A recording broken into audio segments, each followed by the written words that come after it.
আপনি ইচ্ছা করলে পদত্যাগ করবেন, ইচ্ছা করলে ছেড়ে যাবেন, ইচ্ছা করলে গদি ত্যাগ করবেন। ওখান থেকে পদত্যাগ করার এখতিয়ার আপনার নিজের নাই। ওখানে যারা বসিয়েছে তাদের অনুমতি ব্যতীত, তাদের আশা এবং আকাঙ্ক্ষার প্রতিফলন ঘটানো ব্যতীত আপনি ইচ্ছা করলে সেখান থেকে চলে যাবেন, এটা আপনার শান এবং মানের সাথে সামঞ্জস্য হয় না। বর্তমানে ইউনূস সরকার ইন্ডিয়ার জন্য ভারী এক পাহাড়, জগদ্দল পাথর। ইন্ডিয়া সরকার ইউনূস সরকারকে সহ্যই করতে পারে না, কারণ সে মুক্ত এক জিন্দিগি বসবাস করতেছে। বাংলাদেশের মানুষকে মুক্তি দিতে চায়। আমাদের উপরে যে শৃঙ্খলাবদ্ধ ছিল, আমরা যে জিনজির আবদ্ধ ছিলাম, ভারতের পরানো জিনজির থেকে আমাদেরকে মুক্ত করতে চায়। এর জন্য ভারত সহ্য করতে পারে না ইউনূস সরকারকে।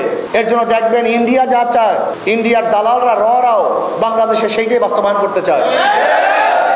আমরা গুঞ্জন শুনেছি ইউনূস সরকার পদত্যাগ করবেন। আমি ইউনূস সরকারকে বলবো, ওই চেয়ারে আপনি নিজে ইচ্ছা করে বসেন নাই, ওখানে জনগণ আপনি বসিয়েছে। ওখান থেকে পদত্যাগ করার এখতিয়ার আপনার নিজের নাই। ওখানে যারা বসিয়েছে তাদের অনুমতি ব্যতীত, তাদের আশা এবং আকাঙ্ক্ষার প্রতিফলন ঘটানো ব্যতীত আপনি ইচ্ছা করলে সেখান থেকে চলে যাবেন, এটা আপনার শান এবং মানের সাথে সামঞ্জস্য হয় না। এটা আপনার শান এবং মানের খেলা। জনগণ তারা মুক্তি পাওয়ার জন্য, স্বাধীনতা অর্জন করার জন্য, শান্তি পাওয়ার জন্য, নিরপেক্ষ নির্বাচন উপহার দেওয়ার জন্য, বৈষম্য দূর করার জন্য, গ্রহণযোগ্য নির্বাচনের জন্য আপনাকে ওখানে বসিয়েছে। মানুষ সংস্কার চায়, সংস্কার করাবার জন্য আপনাকে বসিয়েছে। আপনি ইচ্ছা করলে পদত্যাগ করবেন, ইচ্ছা করলে ছেড়ে যাবেন, ইচ্ছা করলে গদি ত্যাগ করবেন। আমরা জানি আপনি চান না, কিন্তু এখানে চাওয়া এবং না চাওয়ার আপনার ব্যক্তিগত বিষয় নয়। আপনার ওখানে থাকা এবং না থাকা করে বাংলাদেশের জনগণের বিষয়, এ দেশের বিষয়। কাজে ইউনূস সরকারকে বলবো, কোনো অবস্থাতেই আপনি এমন সিদ্ধান্ত নেবেন না যে সিদ্ধান্তের মাধ্যমে ভারত খুশি হবে, ভারতের প্রত্যেকটা জনগণ হাসবে, মোদী সরকার খিলখিল করে হাসতে থাকবে। এরকম সিদ্ধান্ত আপনি নেবেন না। বরং আপনি এরকম সিদ্ধান্ত নেন যার মাধ্যমে বাংলাদেশের মানুষ স্বাধীন হবে, স্বাধীনতা ভোগ করবে।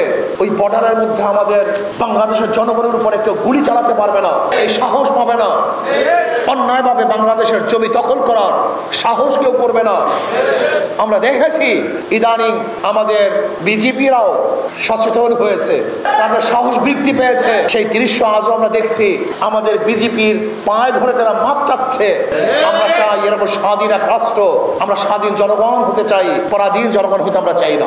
ইসলামী আন্দোলন বাংলাদেশ কি চায়? মানুষকে মুক্তি দিতে চায়, শান্তি দিতে চায়, বৈষম্য দূর করতে চায়। সাম্প্রদায়িক দাঙ্গা থাকবে না, সাম্প্রদায়িক সম্প্রীতির ভিত্তিতে দেশকে পরিচালনা করতে চায়, জুলুম মুক্ত, চাঁদা মুক্ত এক দেশ করতে চায়।